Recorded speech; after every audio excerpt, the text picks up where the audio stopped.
بسم اللہ الرحمن الرحیم۔ السلام علیکم۔ سورہ قریش کی تفسیر و فضیلت۔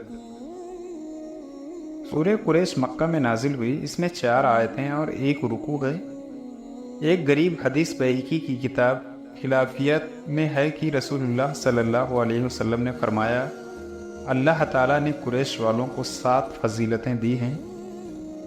ایک تو یہ کہ میں ان میں سے ہوں، دوسرا یہ کہ نبوت ان میں ہے، تیسرا یہ کہ بیت اللہ کے پاسبان یعنی نگراں یہ ہیں، چوتھا یہ کہ زمزم کے کنویں ساقی یہ ہیں، پانچواں یہ کہ خدا نے انہیں ہاتھی والوں پر غالب کیا، چھٹے یہ کہ 10 سال تک انہوں نے اللہ کی عبادت کی جبکہ اور کوئی اللہ کی عبادت نہ کرتا تھا، ساتویں یہ کہ ان کے بارے میں قرآن کریم کی یہ صورت نازل ہوئی۔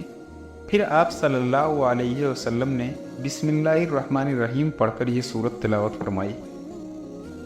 چونکہ قریش عادی ہو گئے ہیں، یعنی جاڑے اور گرمی کے سفر کے عادی ہو گئے ہیں، تو اس نعمت کے شکریے میں ان کو چاہیے کہ اس خانہ کعبہ کے مالک کی عبادت کریں جس نے ان کو بھوک میں کھانے کو دیا اور خوف سے ان کو امن دیا، رزق کی زیادتی اور امن چین کی دولت۔ موجودہ عثمانی قرآن کی ترتیب میں یہ صورت سورہ فیل سے الگ ہے اور دونوں کے درمیان بسم اللہ کی آیت کا فاصلہ موجود ہے۔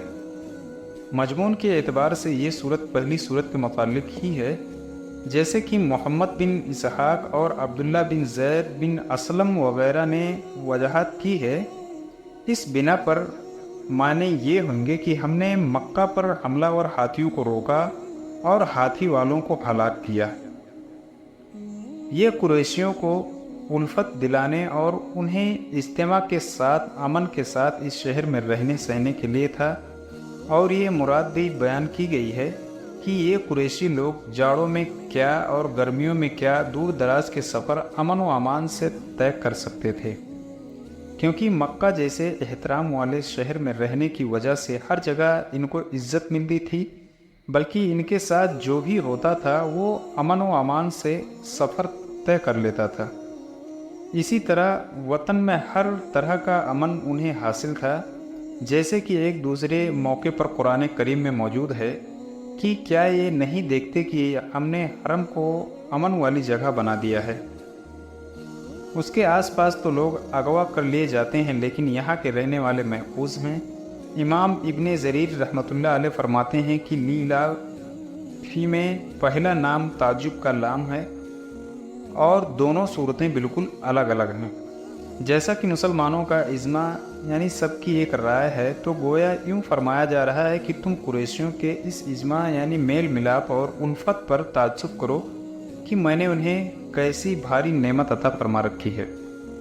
انہیں چاہیے کہ میری اس نعمت کا شکر اس طرح ادا کریں کہ صرف میری ہی عبادت کرتے رہیں، جیسے ایک اور جگہ ہے، اے نبی تم کہہ دو کہ مجھے تو صرف یہی حکم دیا گیا ہے کہ میں اس شہر کے رب کی ہی عبادت کروں جس نے اسے حرم یعنی عزت والا بنایا، جو ہر چیز کا مالک ہے۔ مجھے حکم دیا گیا ہے کہ میں اس کا مطیع اور فرما بردار رہوں۔ پھر فرماتا ہے وہ کعبے کا رب جس نے انہیں بھوک میں کھلایا اور خوف کی حالت میں محفوظ رکھا، انہیں چاہیے کہ اس کی عبادت میں کسی چھوٹے بڑے کو شریک نہ ٹھہرائیں۔